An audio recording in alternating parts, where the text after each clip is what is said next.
Good afternoon. My name is Vikas. I'm the founder and CEO of T4 Education. We've been bringing to you a series of conversations with finalists of the Africa Education Medal. If you remember, last January, we had an entire summit called the Transforming Education in Africa Summit. And this is an extension of that, where our effort is to put in front of you and to learn about incredible change makers who are transforming education in Africa. And so the medal, which is in partnership with HP and Microsoft, what it does is it surfaces just the most incredible stories of excellence and of leadership, impact, and advocacy for education. We all know about the challenges that exist. They are huge, actually. When you look at the subjects of equity, you look at the subject of inclusion, you just look at basic things like foundational literacy and numeracy.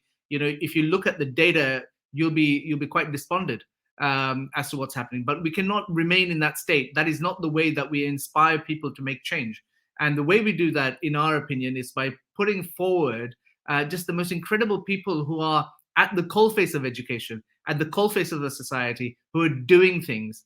Those days where we cite people who have done incredible things from our past histories, I don't, which is great, but I do think that we live amongst some giants today that need recognition or need to be recognized for the incredible things that they do, so that we can all rally behind them and really support their work. In that respect, the Africa Educational Medal is meant to be an accelerator for impact. And it does so by making sure that many people find out about these people and their causes. So without further ado, I want to invite three of our finalists here today to come and tell you about their stories, and we'll have an interaction with them. Please welcome Snehar Shah, Grace Mathalpe, and Rogers Patrick Kambagusha from Educate in Rwanda. Welcome, everyone. Thank you. Thank you. So what we have in the three of you are three finalists, all in different countries in Africa. I want to go to Snehar first. Snehar, tell us a little bit about the work of Moringa School and what drives the organization, what drives you. Thank you, Vikas. First of all, it's really an honor to be a finalist for the Africa Education Medal. So first of all, just to dispel any myth, as Moringa, we don't sell vegetables. Moringa, as you know, is a superfood, and our mission, my mission, is to supercharge the youth in Africa. So Moringa School is a boot camp tech training organization.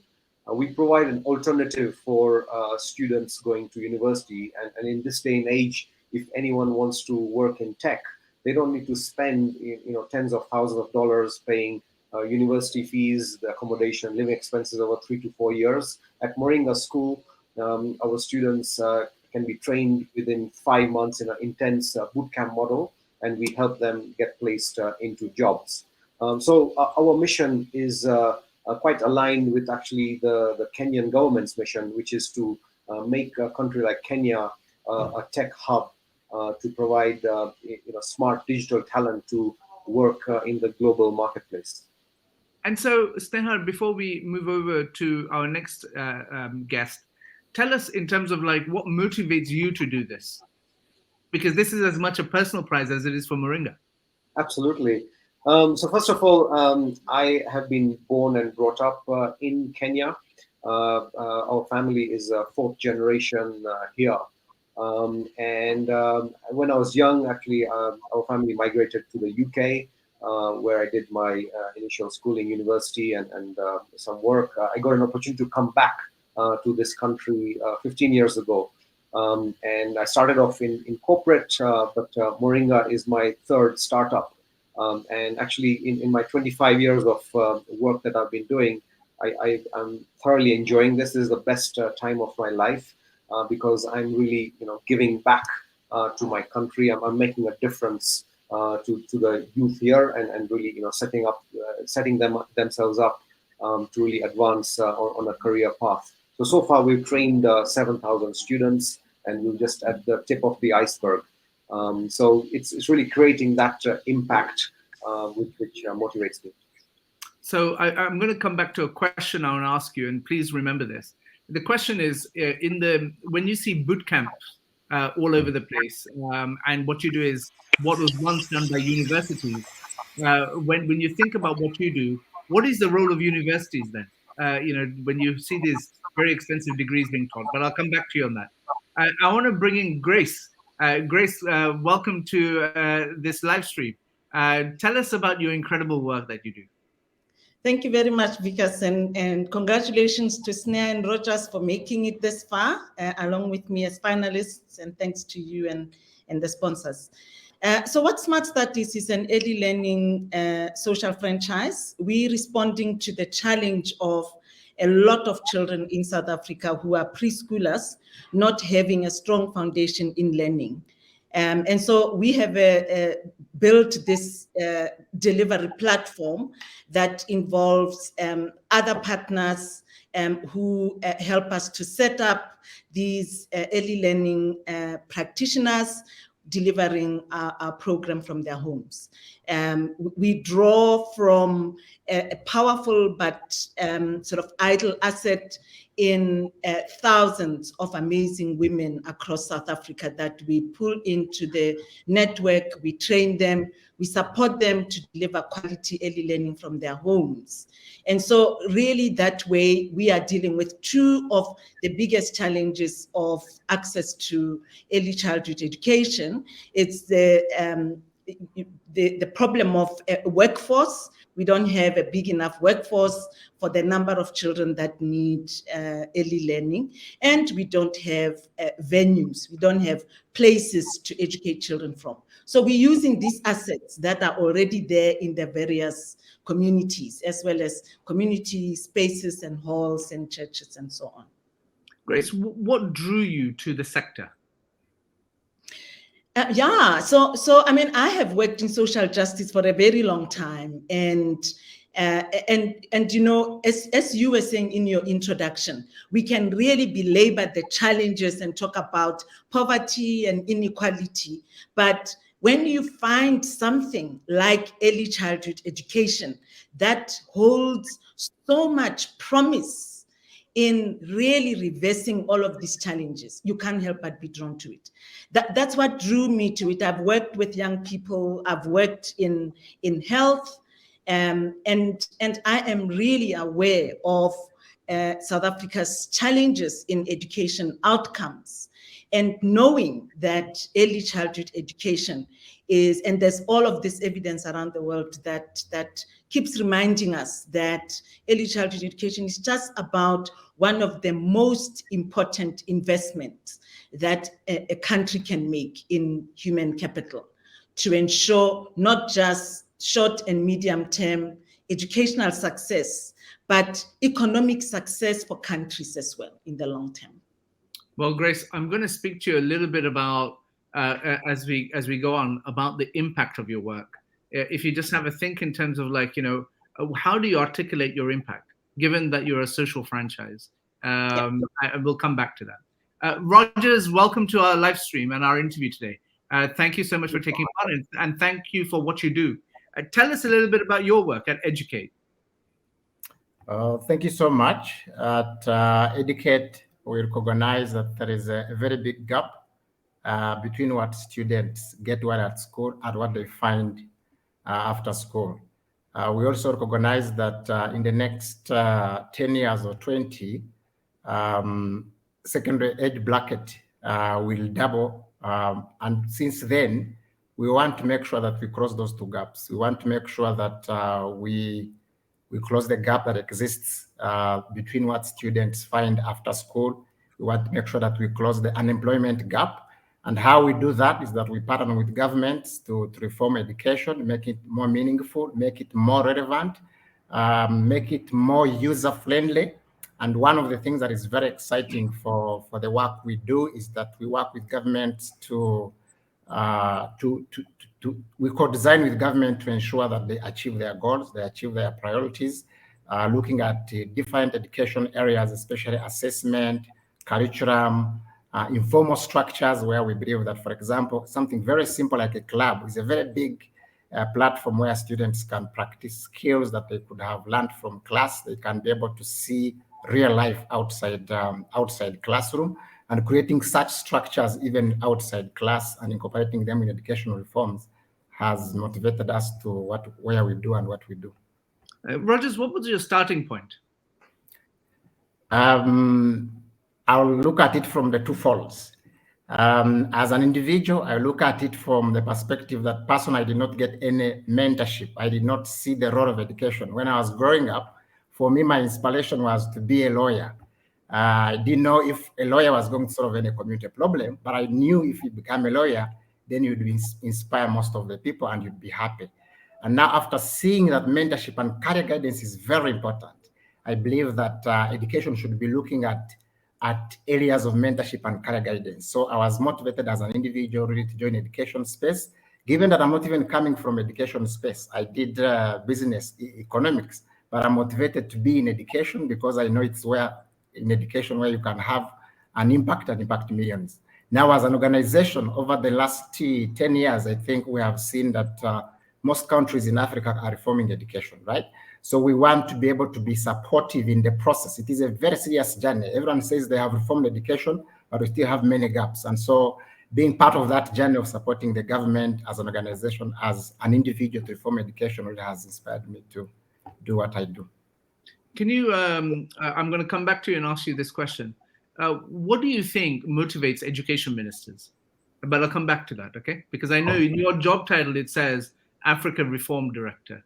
And so I'm going to ask you about, well, what is it that you see with education ministers around Africa? But without further ado, I do want to bring this back to Snehar and talk about this stuff. But before I do that, let's have a look.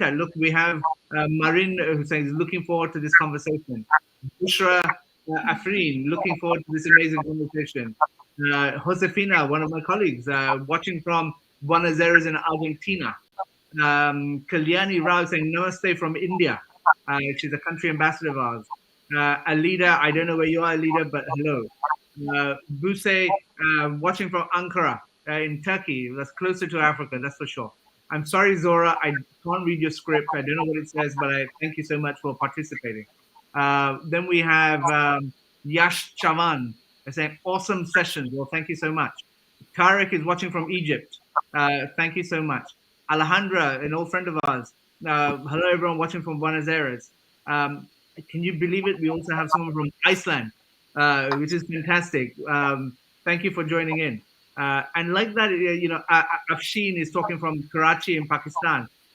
Phenomenal. I don't know who you are. I apologize. Your journeys and the missions of your organizations are truly inspiring. Tuning in from Dubai. This is hello. I'm Cods from Tunisia. And then we have someone from India. And on it goes. So you can see that there's a lot of interest in what you're all doing, which is fantastic because everyone thinks by learning about your work, they can perhaps implement in their countries, which I think is a great point about the African education model. Snehar, come back to the question I asked you, sir. Talk to me about what is the role of university given what you do as a bootcamp business?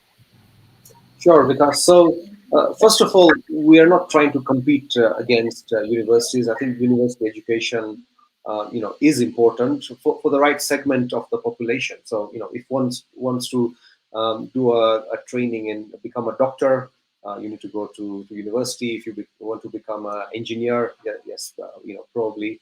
What we are offering is really, practical training. Using a bootcamp model, but we're also somehow benefiting because in our part of the market in Africa, unfortunately, in many places the university model is broken. It's really theoretical, very traditional, which doesn't apply to what the requirements are in a world where things like AI are becoming very mainstream. And I think we also try to complement universities. We really want to partner with universities. And to give you an example, I was in London last year and going on the underground. There was actually a South African boot camp who was advertising doing tech training in partnership with, for example, University of Edinburgh or the Russell Group of universities. And I think in a post-COVID world, lot of the Western universities have realized that there is a gap in the market, and there's an opportunity to do like a very niche specialist trainings as far as tech is concerned. And I was really inspired to see those kind of adverts where we see sort of reverse innovation, if you like, happening, where talent from Africa is being used to train students in UK and Europe, etc. And we as Moringa School would also love to follow those kind of trends with the expertise that we've developed in the bootcamp model. So we're really very open to work with universities, not only in Africa, but in far wide countries as well. And so what is your impact? I mean, we talk about, like, I'm sure the impact must lie in you have these young people that come in, you get them jobs. Can you give us some numbers? Yeah, absolutely. So, to date, we've trained 7,000 students. That's just in Kenya. And we currently have a 75% plus job placement rate. And I would also like to, challenge universities, do they even track these kind of metrics? Would they be at such high levels? We don't only track the job placement rates, but we also track the career and salary progression of our alumni. So, for example, last year, we did an extensive survey with around 1,000 of our alumni. And what we found is, on average, a Moringa graduate, or their first starting salary is something like $350 a month, which is more than double the national minimum wage in our market. And then with every year of experience that our graduates get, their salaries almost doubled. So if you take a Moringa graduate with, say, 3 years of work experience, on average, they're earning something like $1,200 a month, which is actually quite a decent income. But the top quartile, for example, are earning as much as $3,000 to $5,000 a month, which could be quite comparable to some of the Western countries. A lot of them are doing remote jobs for some of the global employers and some of the global tech recruitment platforms. So those are the impact that we're getting, and that's because of our focus on the quality that we're doing. Because we're not a self-placed platform. We are leveraging a lot of technology, but it's using live learning, using expert tutors for our software development, data science courses, and we're also diversifying that. So those are the kind of impacts that we're making at Moringa. Well, we have some more people who are watching from all over the world. I can't tell your name, but you're saying hello from New York City. Yunia from Uganda. Tessa is watching from Cape Town, Grace, your neck of the woods. Huh? We have Buddha. I have a statue of Buddha behind me, but now we also have a comment from the same Buddha.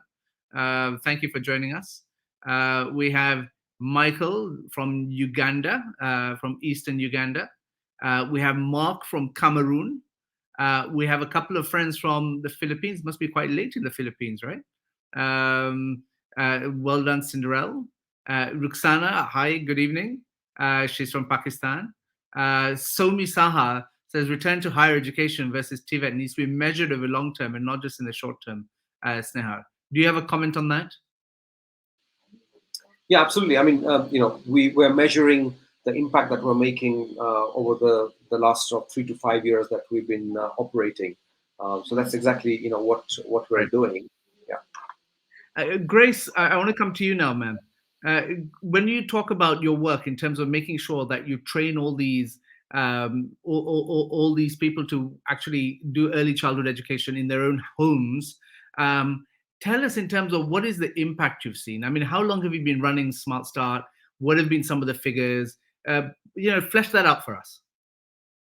You're on mute.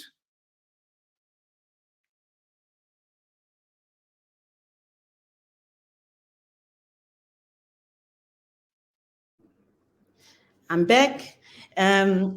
We've been running for just over 7 years now.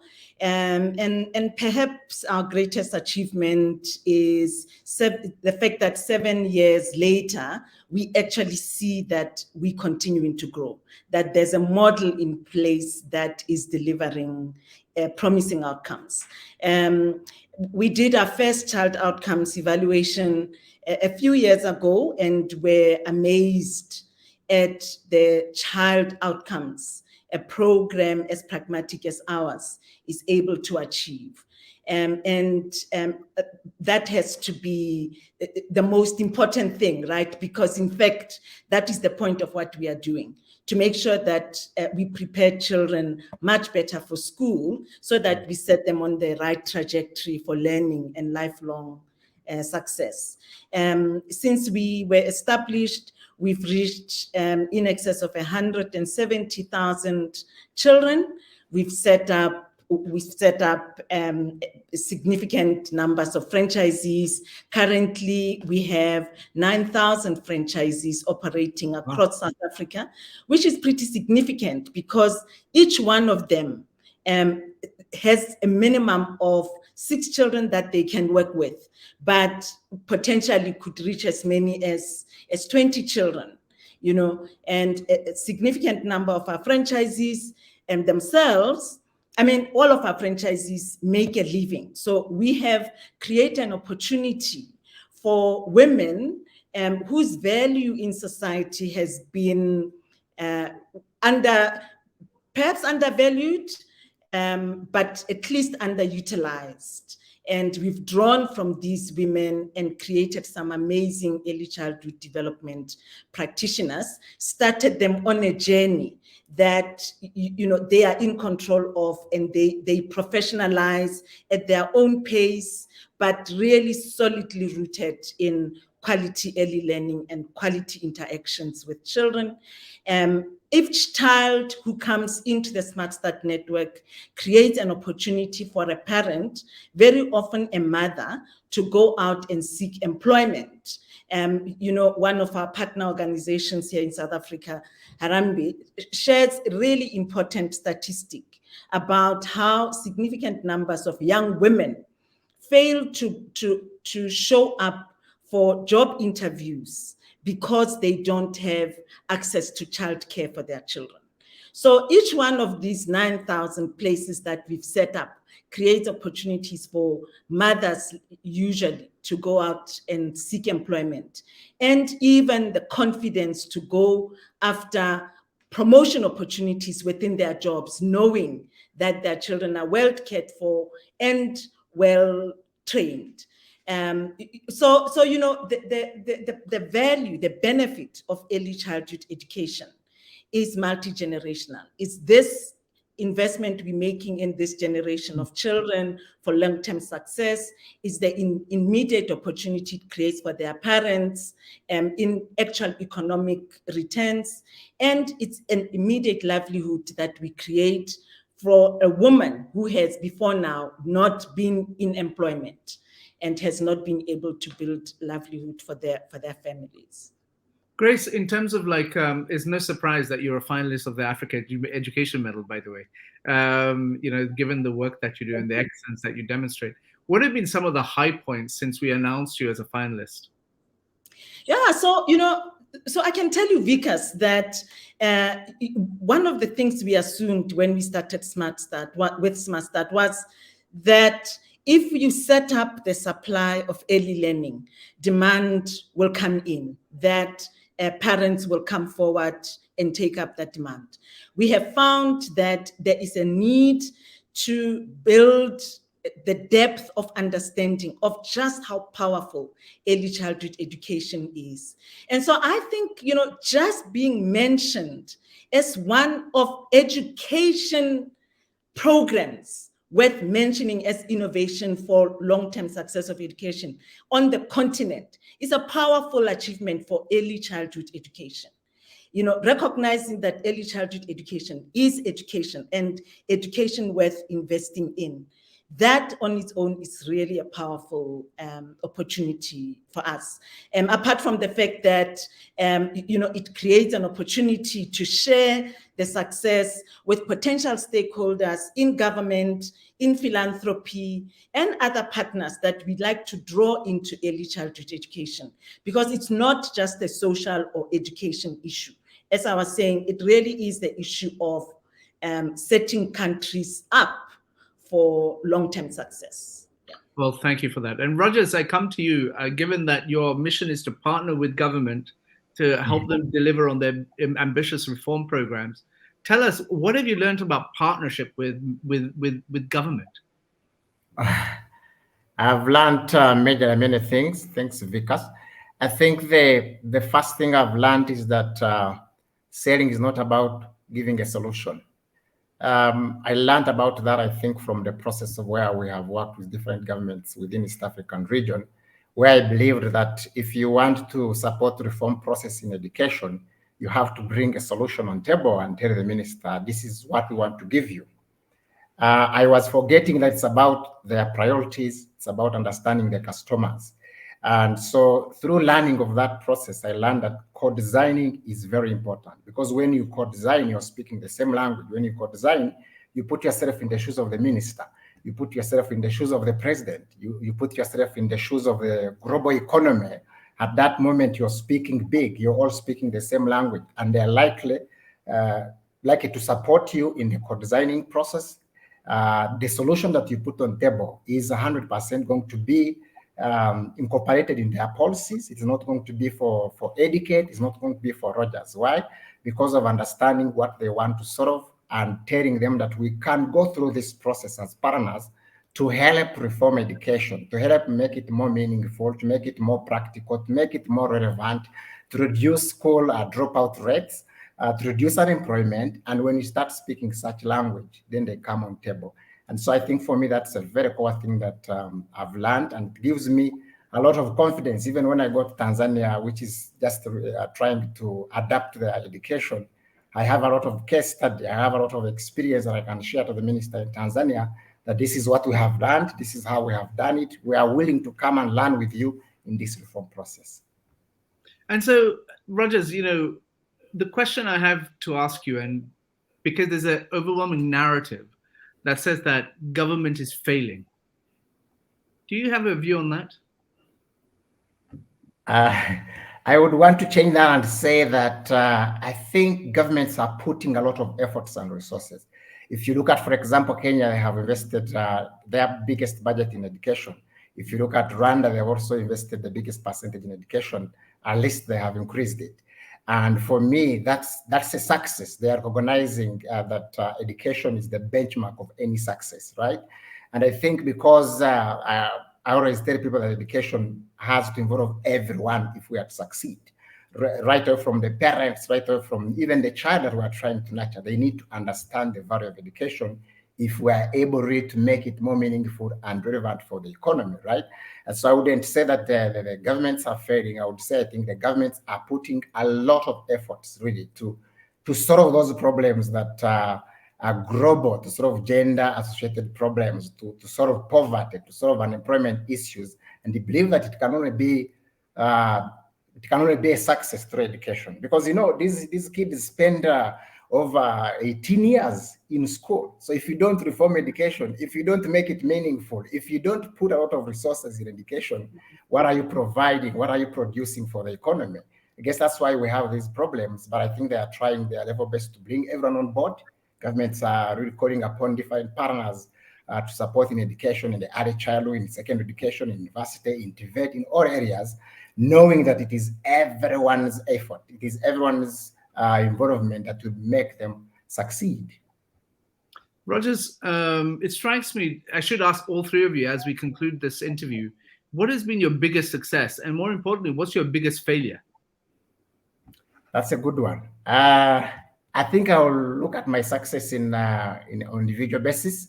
Over the last 7 years when we reformed education in Rwanda, I was part of the people who were revising the different syllabi, and I was participating more in entrepreneurship as a subject, because we believe that if you form entrepreneurship or have entrepreneurship content in secondary age bracket, you're likely to create more employment opportunities. Now, the way we are doing it in Rwanda as a case study is that it was a struggle. Working with government is not something that is easy. It was a struggle. We are learning, we are trying to co-design, we are testing out different approaches. We are being tossed there and there because they are not seeing the sense. Of course, later on, we started being on the same board. And so for me, the biggest success is to use the same process and go to Tanzania and create a subject which they didn't have. They didn't have a business studies subject as a core, as comparative subject for all students. It was optional.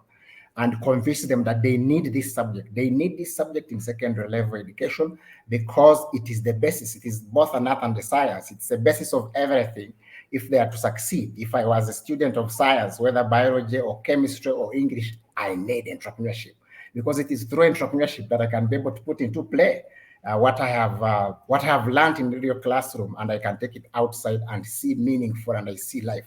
And so for me, that's the biggest success, that I could be able to walk the same journey in Tanzania, this time with a lot of confidence, without fear and favor, that this is what they need because I have evidence. I can bring them to Rwanda and they see it. And I am confident because I know what I did in Rwanda, right? Now, on the other side of failure is value is not about where you have succeeded sometimes. Value is about context. You may succeed 100% in Rwanda, but you may not succeed 100% in Kenya because they have a different environment. They have different people. They have a lot of different political pressures. You may speak a lot of things you have done in Rwanda, but they may not actually work. So for me, I look at it as a failure or something that I am trying to learn from it by first understanding the environment. Take a lot of time to understand the environment from the people perspective, from the policy perspective, from the culture perspective. If you put a lot of attention and energy understanding the environment in that context, then I think it helps you to start speaking the same language, even in other countries that may have a different environment. So for me, it's a lesson, because I think, as I said from the start, I thought selling is about presenting where you have succeeded. No, it goes beyond that value you created in another country to understanding the context that you want to operate from. Thank you for sharing that. Grace, I come to you in reverse order. Same questions, success and failure. Failure, yeah. I was just hoping Rogers will continue go on and on to give me more time to think. As I was saying, I have worked in social justice for a long time, and really success is pretty much a relative term. There are certain things that you do really well, and sometimes you have to be proud of little triumphs, not big ones. But I think Smart Start as a delivery platform that has managed to attract a really powerful network of partners and staff and practitioners, as I was describing them, some of the most inspiring people I've met.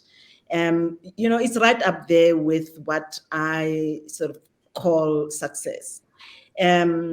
And in terms of failures, I mean, I've made a lot of mistakes, and you don't really achieve too much if you are afraid to make those mistakes. So one of the things I think of now, and I tried not to mention it, but it keeps coming up as top of my mistake list. In my previous role, one of the previous roles I performed, I was running an organization that was also innovating solutions for some of South Africa's biggest challenges. And, in one of those roles, I made a mistake for a program when it was ready and mature, instead of finding stability and sustainability in the social sector where innovation continues to happen. I agreed to transfer the program into government, who is not necessarily equipped and able and quick-footed enough to continue innovation. And so I count that as one of my biggest mistakes. As I say, I have made many, but I guess if I didn't make those mistakes, I wouldn't be able to apply those lessons in what I'm doing now. Thank you so much for sharing that. And Sneha, finally. Yeah, so I mean, of course, there's many successes and failures to talk about. What is relevant here is, I think, to culminate all the work that we've been doing to date and to get the recognition to be a finalist, for the Africa Education Medal. I think that's one I would count, as a success, as an endorsement for the work that we've been doing. And just to also mention, following the announcement of this award, actually the next day I got invited to meet with the Minister of ICT here in Kenya, and they have engaged Moringa School to be sort of a sport partner, where the minister has actually mandated us to go and survey all the global tech jobs available, and then to work backwards to see now, where are our opportunities to use our Kenyan talent to serve those needs. So I think that's been quite an honor. And secondly, also, I think many people might not be aware of this, but our current ambassador to the US is a lady called Meg Whitman, who used to be the CEO of HP globally. She's a business person who's been placed in Kenya strategically to, again, help transform our economy to become a digital economy to play in the global landscape. And also glad to see that the award has been supported by HP as well. And in the second half of this year, we have been invited to go to the US together with Meg Whitman on a roadshow to basically showcase the work that we've been doing to the Silicon Valley and to a couple of other cities, including New York. So I would count, those as sort of, our success. In terms of failure, something to share is that last year, on the back of the success we've had in this one country, we tried to penetrate in West Africa, where we launched some cohorts in both Ghana and Nigeria. Unfortunately, the timing wasn't great because that's when also the Forex crisis hit those countries. But what we realized is that it would take quite a lot in terms of investment to build our brand in those countries. And also what we realize is the affordability in that part of the market may not be similar to what we're seeing here in East Africa. So I think through that experience, we got some amazing learnings, and we're actually implementing those learnings. So for example, in Nigeria, we've just launched a cohort which is through what we call the income sharing model, where the Nigerian students only pay a 10% deposit for the training, and the rest they pay once they get a certain job which pays beyond a certain threshold of salary, and then the students are obliged to pay back to the financier a certain percentage of their salaries over a certain period of time. So I think those kind of experiences have forced us to think creatively and to innovate, to basically find solutions to any challenges that we face. So that's one I was happy to share. It's no surprise that the three of you are finalists of the African Education Medal. Congratulations to all of you. We announced the winner of the African Education Medal on the 6th of July. And please know that I keep my fingers crossed for each one of you. But I've said to all of you, prizes are brutal.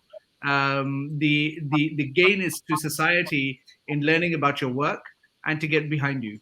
And so please know that you have our sincere thanks for everything that you do, and know that in T4 you have a partner that wishes you the very best and wants to help you accelerate your work. On that note, I bid our viewers farewell, and I look forward to the next opportunity, which is next week, where we interview some more finalists of our Africa Education Medal. On that note, have a good afternoon, and I'll see you next week. Bye-bye, everyone. Bye-bye.